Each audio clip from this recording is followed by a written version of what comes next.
Hi, I'm Sean, and I'm going to teach you in this channel how to grow produce and whatnot from your home, from an apartment. I'm going to teach you all these different tips and tricks, and I'm going to try and keep it as affordable as humanly possible. Because let's be real for 2 seconds, the price of food is going up, the quality is not going up, and everything that I do is pretty much organic. And I'll be teaching you tips and tricks that aren't necessarily organic but are extremely healthy. Because I don't know about you guys, but the whole GMO thing doesn't sit well with me.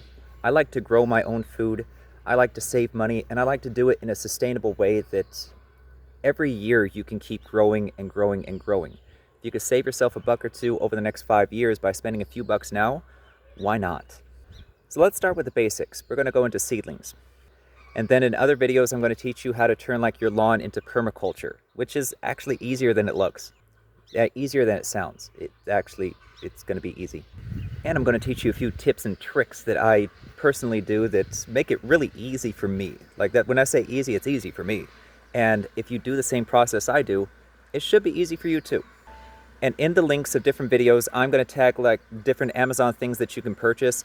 I vetted those already. So anything that I post in the description as far as links and whatnot, that's going to probably be your best bet for what you want to do. But of course, do what you're going to do.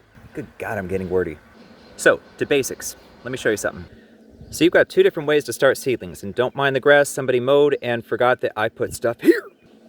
But you've got 2 different types of seedling starters. You got these ones that are plastic, they're a little bit cheaper, and they're perfectly fine. When you take stuff out, you got to squeeze the bottom when they're big enough, and you just pop them out. It's easier to just tip them over after. See this right here? It's coming out kind of like popping a zip, but please don't picture that again. Not very attractive. But these ones right here, they cost about twice as much. But these are made from peat, not the actual person, but like peat moss. And these can go directly into the ground. You just rip these suckers off and throw them into the ground. Let me show you. As you can see, these ones right here, they're in a little tray like this, which is great for watering. Just get it to about this much from the bottom. Okay, so basically your fingernail, half your fingernail in depth. And that's going to soak through from the bottom, and it's going to help you with all of these beautiful plants. Now this one right here, it's big enough that it, in the right weather, as long as it's not too cold, it can go straight into the ground. And as you can see, I'm growing, these are basil, these are tomatoes, and those are for a roommate. And these right here are peppers, because I don't indulge in that stuff, but some people do. Now, when your seedlings get to about this size, that's when you want to translate them up into one of these, okay? You can get them pretty relatively cheap, and they also fit into these little things so that you can put water in them. And the water is going to absorb up from the bottom of the cup, through the dirt there, all the way up. So you want to absorb the water from the bottom up, but you also don't want to drown your plants. And to give you an example of what to look for, these leaves are starting to curl inward. I don't know if you can see them too well from there, but you see how they're starting to curl and they're starting to turn a little bit yellow? If they start doing that, that means you're over-watering. And I hope you don't mind the quick run through. See, this one right here, I actually got a little basil in here too, you can see right there. This isn't big enough to throw out there yet, but it's getting close. This one right here, and I'll show you a little bit closer view of it. This could go into the ground right now because it's hot enough, but you want to read the instructions on these little things. This is how I marked it. These have instructions on the back on how deep to plant them. So days to germinate, 10 to 12. Depth to sow, 1/4 inch. Seed spacing, 1/2 inch apart. Listen to these instructions. These are going to be pivotal. And I'm also going to teach you how to cook some of these and how to best utilize your plants culinarily. Again, somebody mowed the lawn and just spit all this grass on here, which it's not going to hurt it. You just don't want to drown it. But let's see if we can get a little bit closer. You see how those leaves are kind of going a little bit brown and curly and all of that? That shows that I was over watering these bad boys. I put too much water in the basin of this and too much absorbed up there. So after they've sat and they've saturated through to where you've got kind of darker soil coming up, or darker soil that I'll show you, perfect one. So this right here, you got 2 different layers. So this outside section right here, let me get some sunlight. This outside section over here, that's pretty dry. But over here, it's darker. That means it's been absorbing water. You don't want to let it sit with water for more than about an hour. An hour or two is enough for the water to absorb through the bottom and basically simulate what naturally happens in the ground anyway.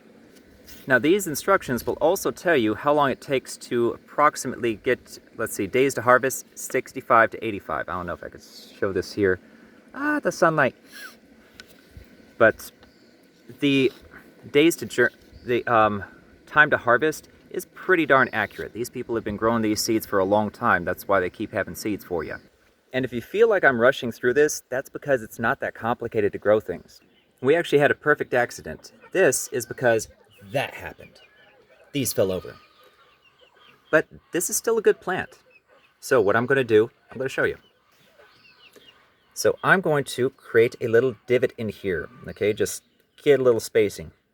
I'm going to take this little plant right here, and I'm going to make sure that the root is exposed so that you can see. I'm going to set it right here. I'm just going to let all this dirt go right back in there.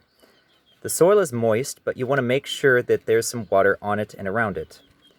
Get a nice little spacing right here. This is how you translate it. And all you really want is for the leaves to stand up and everything else to be covered. It's okay if it's like right here covering the base of the stems for those leaves, as long as the leaves are up there, because that's how the plant produces food through sunlight. We call it photosynthesis. I love using big words. And in the case of a spill like this bad boy, moisten your soil first before you put it in, because these things, they're going to need to rejuvenate just a little bit when they fall over.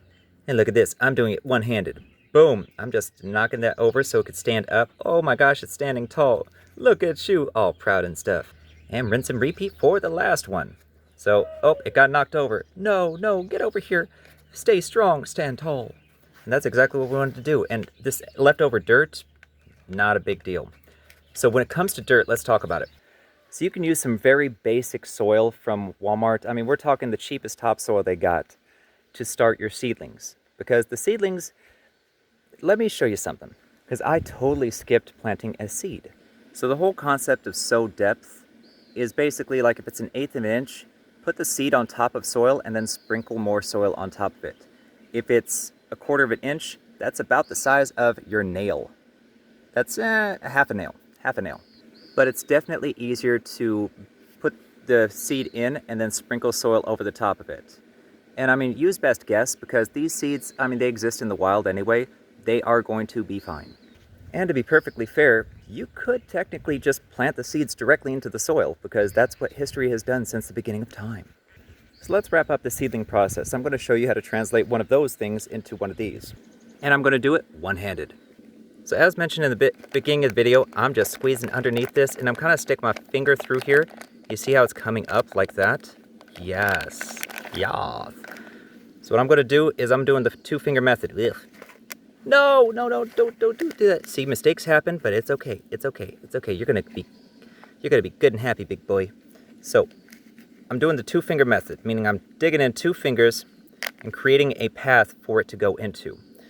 And this thing's already kind of separated, so what I'm going to do is just gently lift her up by the stem. And when I say gently, you do not want to break the stem. So I'm grabbing right here, just barely where the dirt level is, and I'm dropping her in.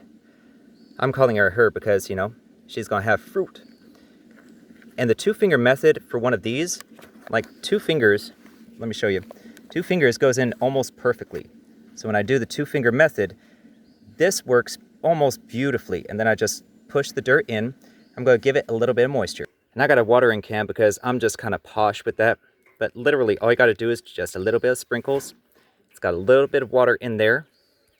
And if you're leaving it out in the sun, flick the edge of these with your thumb, because you don't want lingering water on here. Otherwise, the sun on top of this will start to basically act like a magnifying glass with the water and start burning the plant. You don't want to do that. But just a tiny bit will evaporate. You just don't want excess, you know, drops and everything on it. And at this stage of growth, you want to give it water pretty much every day, but don't saturate it. Just give it enough to keep the soil moist so that the plant can grab moisture and use photosynthesis with moisture to produce food for itself. This one right here, I want it to go a little bit taller before I put it into these, because, you know, these cost money, and I've got a few that are going to go into the ground pretty darn soon. Like those ones, they're pretty much almost ready to go into the ground. And you can see based on the pot about how tall it is compared to one of these standard little plastic things that are food grade or plant grade. This is about the right height to put into the ground, if not a little bit bigger. But it's honestly that simple. All I gotta do is put it in dirt. You could put just straight seedling into one of those, larger pots that I'm gonna show you again. Like straight into one of these, you could just put the seed itself into one of those little pot things and it'll be perfectly fine. You don't need to do it this route unless you're doing like a bunch of them. If you're doing a bunch of them, then yeah, this route is easier. I'm just giving you different methods to do it. I mean, these curls don't lie, neither do I. Stay tuned for other videos. I'm going to teach you how to do it. I mean, am I a little bit wordy? Yeah. But do you only have to learn this once? Yeah. And if you have any questions or whatnot, ask them in the comments. I will be responding to you. Because keep in mind, Grams had a green thumb and she raised me, so that.